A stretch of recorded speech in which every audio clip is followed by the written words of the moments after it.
და მოთამაშეებისაც ძალიან კარგად მოხდა უკვე დინამო თბილისის სეზონში უკვე მოახერხა 3 გოლის გაატანა, რითაც საუკეთესო მაჩვენებელს აფიქსირებს გაგრელთა შემადგენლობიდან 2 გოლი აქვს ვანდერსონ სილვას გამოიტანა ბურთი თუ სწორად შევნიშნეს სწორედ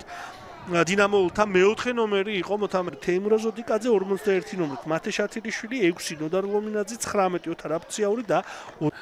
ოსტატურად ატარებენ იმ შეხვედრებს, რომლებიც ამ სეზონში უკვე 15 ჩაატარა თბილისურმა გუნდმა და ეს ყველა 2 გოლის გატანა მოახერხა უკვე ამ სეზონში. ერთი საგოლე გადაცემაც ასეთ დროს დინამოელებს განსაკუთრებით მოუწევთ ყურადღებით თამაში, რადგან კაცნაყრი. ნახოთ უკვე საპირისპირო ფლანგიდან მოწოდებულ ამ კუთხურს რა მოხდება, აქტიური ბრძოლა საჯარიმოში პოზიციისთვის. ძალიან ახლოს იყო ამ ეპიზოდში გოლის გატანასთან. დავით გოცირიძე სულ რამდენიმე სანტიმეტრი დააყრდა მას აქ გოლის გატანამდე კიდევ ერთხელ განმეორებით აქ რა თქმა უნდა შანსი არ ექნებოდა მოლდოվել მეკარეს თუ ბურთი ზუსტად წავიდოდა კარში ნადარეიშვილის არაჩვეულებრივი ჩაწოდება